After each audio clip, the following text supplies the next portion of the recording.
The financial services business can be a tough business to make it in. If you were to look at the statistics starting there, for every 100 licensed professionals, about 8 make it. 8%. That means 92% of people who enter the financial services space fail. They do not make it in the business and they have to go find a different career path. Why is the success rate so low? If you were to talk to a professional who has made it, they will give you a million factual reasons. And I used to do the same thing, and there's truth to all of them. Could be you need better marketing, you need better closing skills, you need to learn how to prospect better. But I'm gonna throw all that stuff out the window for this video because I really wanna touch on what really makes the difference here. What makes the difference between the agent that gets into the business? So when I say agent, he gets his life insurance license, he might get other securities licenses and such, but he gets into the financial services space and he fails out. Then the one that gets into the business and he gets by, he makes it, but he's stressed out all the time, he's barely getting by, he's not at that next level, he's not everyone's first choice. And then the superstar that everyone wants to work with, and sometimes they have to turn business away. What's the difference? You know, that saying, what's the difference? I didn't come up with it. I listen to a lot of business coaches, personal development individuals, coaches. There's a ton of people in that space. And I'm actually very selective with respect to who I listen to. But my favorite and who I listen to the most is Jim Rohn. Now, he's no longer with us. He had died in 2009, but his style of communication, his use of illustrations, and just the sincerity that I sensed every time I listened to him, that's why I like him so much. But one time he was speaking about 2 sales professionals. He gave an illustration to say, hey, we've got 2 sales professionals. They've both been in the business for the same amount of time, about the same age, same amount of experience. One guy makes $1,000 per month, whereas the other guy makes $2,000 per month. What's the difference? So in the financial services space, this is what I want to talk about today. What is the difference between someone who does not make it, or maybe they do make it, but they're stressed out, they're not happy, or they're a big fish in a small pond, they're not getting to that next level, and then the superstar. So we're going to touch on 5 main points here. And we're going to start with Agent A. And now this has to do with listening to the client first and foremost. Agent A is almost always focused on the competition. And I have seen this since day one of being in the business. I've been in the business for over 10.5 years, and people I worked for, and I still see it today, they're always focused on the competition. The potential client is asking them questions, and instead of listening to that client's questions, they're focused on, oh, my competitor might be talking about this, so I'm going to gear my conversation or my reply toward what I think the competitor is telling them. It don't work. Where the successful individual is laser focused on the consumer. The prime example of this would be Amazon. Jeff Bezos, right? He had owned Amazon. He doesn't own it anymore, but he did all right building it up, you could argue. Jeff Bezos has said several times that what gives Amazon that edge is that as a company, they strive to have a laser focus on the consumer. And then when he speaks with other high-level CEOs of different companies, they'll often tell him the same thing. But then Jeff says, I can tell that their actual focus is on their competitors because they're talking about them all the time. It always comes up or there's hints toward it. Stay focused on the consumer. So some examples here. When I worked for other individuals, my managers, for example, were working with a client and the client would bring up the fact that, hey, I spoke with someone else, or, I'm thinking about this other company, and then immediately attack mode would go on. We've got this term, FUD, which stands for fear, uncertainty, and doubt. I'd see my managers just try and sprinkle in fear of the other competitor. You don't want to work with them because, oh man, I've seen or heard some things, stay away from them. And sometimes they were successful where the potential client would say, oh, okay, I didn't know that. I'm not even going to bother talking with them. And then that makes life easy for the manager or the sales professional where they no longer have to deal with the competitor.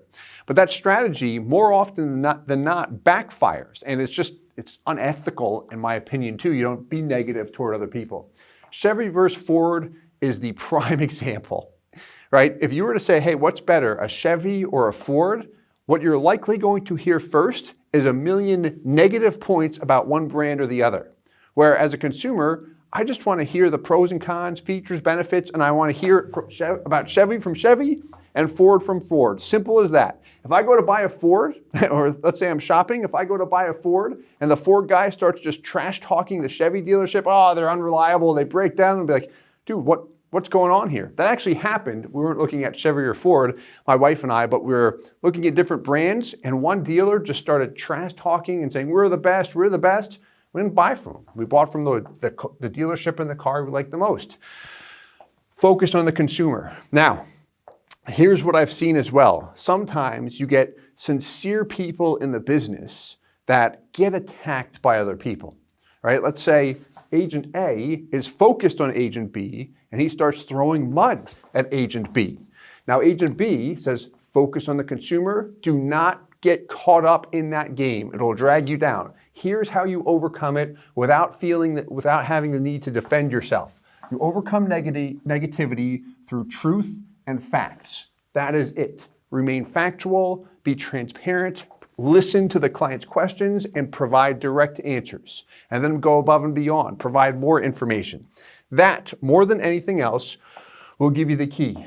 And the next point, the key to winning the business, that is. The next point is going to touch on this more. When it comes to illustrations and applications, this is a prime example right here. Very important point to follow. Agent A does the job, and that's it. For example, see the attached illustrations we discussed in our last meeting, sent in an email. If you've been in the business for more than a day, you know that a life insurance illustration can be very confusing with all the verbiage. It's typically 18 to 20 pages on average, and usually the agent cannot even describe every single line in that illustration. And then you're going to send it to a client and say, see attached, lets me know when you'd like to move forward. Don't do that. What are you, nuts? Make it convenient. Go the extra mile. I'll give you an example. When we show illustrations, we are big on showing a number of illustrations so the client can see different scenarios with different products. So it's a significant amount of work on the back end. But we'll do all of that. We'll put the illustrations together. Then I do not want to send a client 12 detailed illustrations and say, see attached, have fun paging through them. Not that I would word it like that. What we do is provide all of the detailed illustrations, but then we'll also put it on a simplified Excel spreadsheet side by side. This way it makes it easier for them to absorb. They can take their time. They can cross-reference with the detailed illustration. And then the last extra step is, if it was me and I'm still looking at the Excel spreadsheet, the detailed illustration, that's a lot of information to absorb. So instead, we do that, but then additionally, I should say, we'll put a personalized recording together, which is literally just a Zoom call or go-to meeting, not with them, by myself or one of our agents by themselves, adding talking points, circling the illustrations, going through them line by line, and then sending that to the client along with the illustrations. A lot of work, a lot of time, but I would define that as the extra mile. So if you are a consumer, think of it, if you're in the business, if you were that consumer, who would you want to work with? Someone that puts all of that extra time in to make life convenient for you. Not just doing the job and saying, that's it, like I did everything, I sent them all the info. No, do that with the illustrations. You can do it with the application as well. When we are collecting, maybe it's a big case where you have to collect a lot of financials and sensitive information, and the application, there's a lot to it that they have to complete. What I'll do is provide the application, list out in bullet points the information we need, and then create a recording as well, going through each section of the application saying, hey, here's the piece that we really want to focus on. This way they can watch it at their convenience, makes it very easy for them. But go the extra mile, take the extra steps. And this right here is going to define 90% of agents who make it versus those who don't. Simple as that. You're either going to go the extra mile or you're not. That's what I've seen just from being in the business for a while. Back to listening. We've got a process, and then a presentation, and then a process with Agent A. Here's the presentation I always give. I like to talk on these points to make sure that the client is fully informed of all of the important bullet points, and that's our process. We have to do that with every single client, no matter what. I've seen that a lot. And having a process is not bad, but here's the difference. Communication, practice, putting the time in. Specifically, when I meet with someone for the first time, instead of just going through a presentation, which is what I used to do, when I met with them, okay, thanks so much for taking some time to connect. I'm going to go through the basics of whole life insurance, the banking concept, go through step by step how it works, and then show you some examples. And after an hour presentation, do you have any questions? From coaching and training, what I have learned is through practice, communicate with the individuals. From your research thus far, Mr. or Mrs. Prospect, do you have any questions? Can I get you information on any points? I don't know how much research they've done thus far. More often than not, I get a question, yeah, I've done some research. I have a question specifically on this insurance company. How does this fit into my portfolio? Here's a breakdown of my assets. Can you show me exactly how a cash value life insurance policy would fit in respect to repositioning a percentage of my cash, and then also from a legacy play? Ask them the questions and then direct your answers in a response to their questions. Communicate with them. And this doesn't come naturally. Practice.